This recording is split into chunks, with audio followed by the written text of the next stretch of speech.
Hello my friends, my name is Dragonheart, the Prince of Wales, and welcome. In this guide, we are aiming to give new players to this DLC a great starting point and a bit of basic knowledge before embarking on their future campaigns. In this video, we will be focusing on Eltharion and the Elves, and in the next video, the Greenskins and Grom. Firstly, I have some very quick background lore from my friend Lord Rexasaur, who has a channel that has done many lore videos in the past. I definitely recommend them. Grom did a lot of pew-pew in the Empire, and Eltharion was the only one to beat him in the field, but ultimately Grom destroyed his way through the coast, before wanting revenge and sailing to Ulthuan. Grom is arguably the most successful warg boss in the lore, except for Grimgor. Yes, that's definitely a basic overview of the lore right there. Anyway, first we're going to look at some of the campaign mechanics. The Elves start off just to the southeast of Avalon, right by here, and that's right by the Eye of the Vortex. Just like all the other Elvish factions, your strengths are going to be in defensive tactics. Lots of spears with archers behind doing most of the damage. A useful faction effect is that you get recruit rank +3 for spear, infantry and ranger units, giving you that extra boost, while your legendary lord Eltharion provides an additional +8 defense and +8 leadership to these troops when he's in command of an army. He also has the very useful fear trait, which is going to be fantastic when fighting against the Greenskins. All of this is stuff that you can clearly see on the screen, but I just want to make sure that everybody who picks up this DLC realises what they get into when starting off with Eltharion. So he's a spellcaster who has access to 2 mounts, making him a very potent lord to use. You're also going to be starting off with the Warlions of Crace, the Arcane Phoenix and the Silvering Guard. You're going to be wanting to use these 3 very effectively in your campaign. I'll go into these in a second, but let's start a campaign and go into it. So again, when you start the campaign and you have the little intro video, it tells you a breakdown of how they play here. I'd recommend any new players to read this through just to give yourselves an idea of what you're getting yourself into. I'm not going to read it all to you because I want you to discover that for yourselves, but I will pick out some key points throughout this video.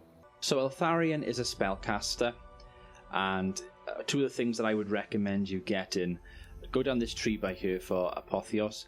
It can overcast by here as well, but you'll see it has restoration up to 480 hit points, and it also causes fear. You're going to want to be going down this tree by here. Getting Soul Quench will be useful, getting Tempest will be useful, and going all the way along. There's a lot of decent spells in here, but Arcane Conduit you're going to want to get at the end for your improved power reserves and power recharge rate. Arcane and Forging is going to be quite useful. It's strong against a single combatant, so when you're fighting against single lords, if you want to try and do some lord sniping, perhaps get that as well. You can get more Winds of Magic reserve with magical reserves here. Earth Infinite Mistcast base chance as well. There's a lot of good stuff you can get here for him. Now he does have 2 mounts, I did mention that previously, and they're up here. So you go along this quest, or this tree by here, and you've got the Barded Ilthamar Steed. You can get that at rank 8, so it shouldn't take you too long to get that as well. And you can see the stat changes by here if you just hover over it and down. You get more hit points by getting it, you get more speed by getting it, get more of a charge bonus by getting it as well. So it's a very useful thing to get to be a bit more maneuverable. You do get Stormwing as well, which is basically a big eagle or a big griffin. And again, melee attack and melee defense will suffer, but everything else does go up as well. So it depends what you're after in your campaign, but at rank 8 and then subsequently at rank 14, you're going to be able to have your lord on a mount and do a bit more damage. So another useful faction effect is the Mists of Yvresse. Yvresse, not Ygritte. I'm probably getting stick in the comments for my pronunciation. Oh well. So this basically, it mist cloaks the faction and its allies in a defensive shroud. So basically, if I'm allied with a bunch of the Elvish factions by here, a big shroud will appear and will engulf the whole area that my allies are occupying, and my own lands as well. It'll give us all a buff basically, and any enemies that enter this territory, it will give them a debuff. Now to do this, you've got this little option by here called Athel Tamara. You're going to go into this and you're going to basically upgrading it. So it says by here, each facility upgrade costs 5 supplies. You gain supplies by doing quests, by fighting, by just playing the campaign generally and just getting things done. You'll upgrade it and then you'll get different options on here. And obviously the more you upgrade it, the more potent and powerful it will be. So you have that to deal with as well. Now, of course, politically, you can ally with any of your neighbours. or take them out for your own expansion. I mean, this is Total War after all. You are, of course, hated by the greenskins. So if we go into diplomacy by here, and we'll show you what I mean by this. So we're at war with the Arachnos faction by here. You cannot negotiate with them. And Broken Axe, which is, of course, Grom's tribe. We're at war with them, and we're at war with the pirates of Sartosa as well. So you're going to start off by taking Arachnos, which is right next to us by here, and getting rid of them. There's also a lord by here, Greebit's Blackbog. Take him out, expand over here, so you've got a little bit of ground to begin with, this little section by here. But like I said, you're at war with the greenskins. They don't like you at all. You actually start off at -80 with a diplomatic penalty. It's basically your only option in this campaign is to be at war with them. So if you're going to be role playing, it's elves versus greenskins. It's you know, that's the way it is. Basically, the way the law and the narrative is.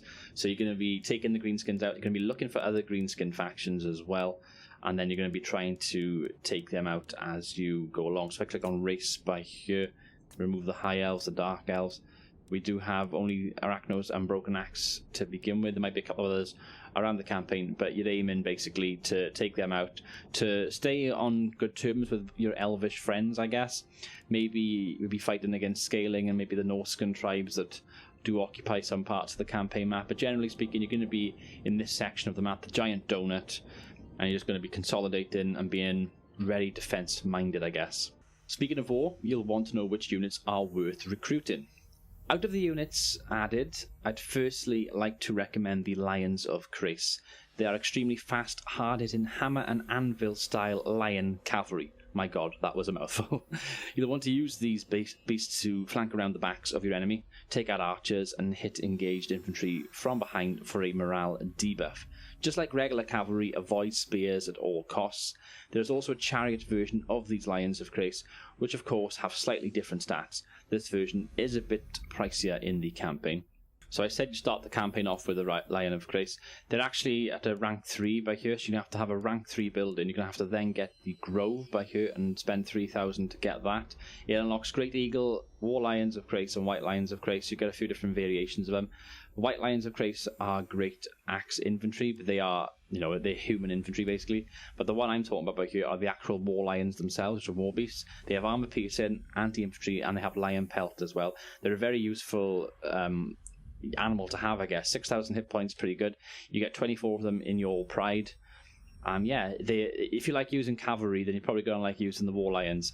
I think they're quite effective in a campaign, so I definitely recommend getting them. Probably getting some of the Great Eagles as well to fly above the enemy, to terrorize. They are very fast. They've also got 4,000 hit points, not as good as the hit points of the Lions, but still effective. So these rank 3 troops by here, Eagles and the Lions, you definitely want to be having a few of them. You don't want to have your whole army like this because you won't have much opportunity to improvise plans and stuff. So you want to have like a lot of archers, a lot of spears, like I said at the start. But having a couple of Eagles and having a couple of Lions is definitely going to be worthwhile. Now your main special unit will be the Arcane Phoenix. Now the Arcane Phoenix, if I can find it on here, is right at the top. It's a monstrous beast, armor piercing, rebirth, attuned to magic, death from above. Over 7,000 hit points, speed is 120, weapon strength is decent as well. This is a very, very useful troop. For example, Rebirth. When death is imminent, this unit has a chance of regaining some of its health, so it's actually going to be quite sturdy and hard to take out. But it is expensive in your campaign. This is a rank 5. It's going to take you ages to get to rank 5 probably. You then got to spend 9 grand on getting the Sanctuary of Eltharion. It gives you plus 10 Untainted, plus it gives you plus 2 in the adjacent provinces, and it'll give you Phoenix Guard as well, which is also a fantastic unit to get. Halberd Infantry, which also has anti-large and armor piercing. So you get yourself some Phoenix Guards. They can replace all your crappy spears, and get yourself 1 or 2 Arcane Phoenixes, because they're just going to crush your foes and will stomp your way to victory in your campaign. And what I'm going to do, I'm going to have a battle by here now. I've talked about most of the basics, I think, which will probably get you started in the campaign. My best advice would be to actually start and just crack on with it and see how you fare. But with your starting units, I did mention you get the War Lions of Grace. You do get the Arcane Phoenix as well. Let's have a battle with these greenskins, and I'll show you exactly what I mean.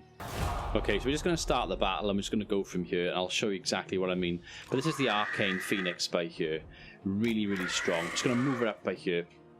Let's just get a couple of archers in a position where they can actually have an impact.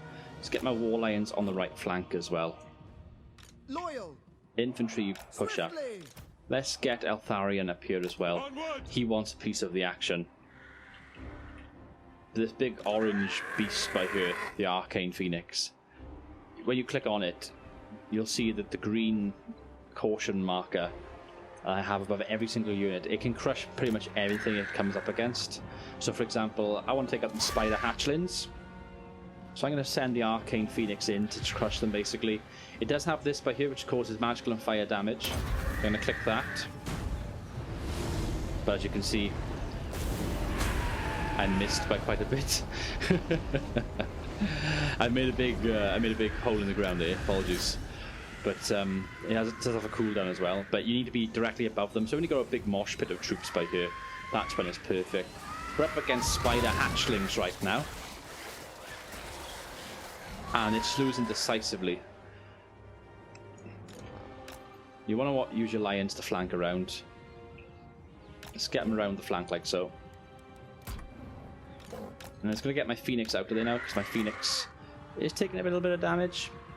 But he's wiped out a whole unit. So it's just taking out one unit on its own, like that. I'm going to get my lions to chase them off, I think. Although, with that being said, they've just turned around. So let's just get the lions into position behind. My Phoenix can come back around by here. I think my archers are in range now to start firing, start doing a little bit of damage. I'm using two troops by here, and I'm doing lots of damage just by fighting it like this. And what I'm going to do, I'm going to wait for that cooldown to come back on for us. We're going to fly above them. I'm just going to try and hit a big cluster of them. Let's get my lions out of the way. Got more spider hatchlings by here. I'm going to send him into the spider hatchlings. Let's get my lions out of the way. Phoenix is in there. Phoenix is doing damage. We're actually fighting up back here. This is where Eltharion's useful. He's got Apotheos for this, but there, 488 points. So I can just literally click on that, stick it on my eagle, the might of Yvresse, or my griffin rather. His hit points gone back up. I'm now going to just drop some magic on these by here.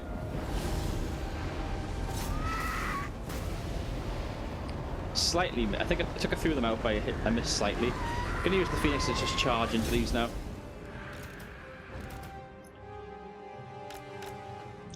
My war lions are going to go in and take out the rest of these hatchlings now, because they are a little bit sturdy, these war lions are.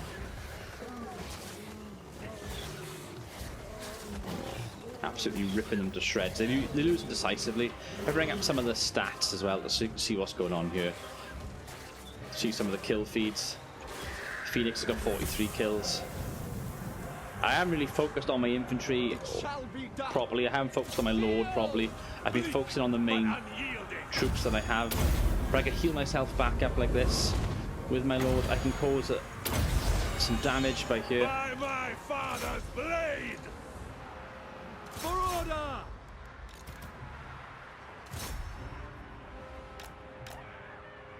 Let's get my Phoenix out of there as well. And I haven't lost a single lion yet, and they've actually chased the rest of them off. Now, because we're behind the lines, this is where they're useful, hammer and anvil style. We've broken off the rest of them. I'm going to charge in now to the rear of the goblins. Haven't lost a single lion. My Phoenix, we're going to try and get out from there. If I can get a damn thing to fly again. As my lions go in for an epic cavalry charge. Sent them all flying, absolutely smacked their bottoms for there. Smacking the bottoms of the enemy. They're all now worrying and running. Phoenix, pretty good back here.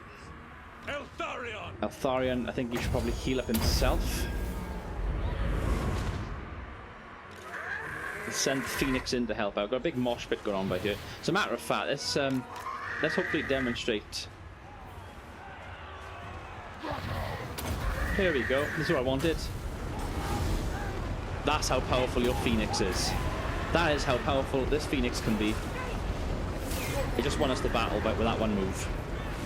Finally got a good one in the end, Emberstone. Emberstorm took out 3 of their troops, and they are now deceased. And we won the battle. A little bit shoddy on my part. I wasn't focusing on the battle like I normally would. I wanted to show off some of the units like the Phoenix and the Lions and stuff.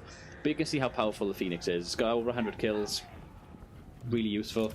The War Lions have got over 100 kills, so 127, 114. Eltharion's got 21. Eltharion! And then the rest of my troops then, it's pretty spread out mainly. So you will be fighting against Grom eventually as well. View preemptive missions. You're going to get missions by here. Capture and occupy the following settlement, Galvaraz. That takes us into the Badlands. Galvaraz, of course, being all the way down by here. And then there's another one then, capture and occupy Karag Urud. Again, 5,000 in the treasury. And then thirdly, you have this one by here then. All the way over the side of the map, Spectre Zuma. So by doing the main quests and stuff, you'll be working your way towards Grom. Grom will appear in 150 turns. And then you'll have the final battle then against Grom. So you will have a final battle by here. When his dander is sufficiently up and his vitriol is at its most vitriolic, Grom can be tempted to attack early. This is best and only when there's enough confidence in our ability to withstand an attack, however. So I could go in straight now and try and fight him and try and have this final battle out the way on the first turn, but it would be suicide, to be honest with you, to do that. You're going to want to try and build up your army. You want to try and paint the map a little bit. You got to go and try and do some of these quests as well.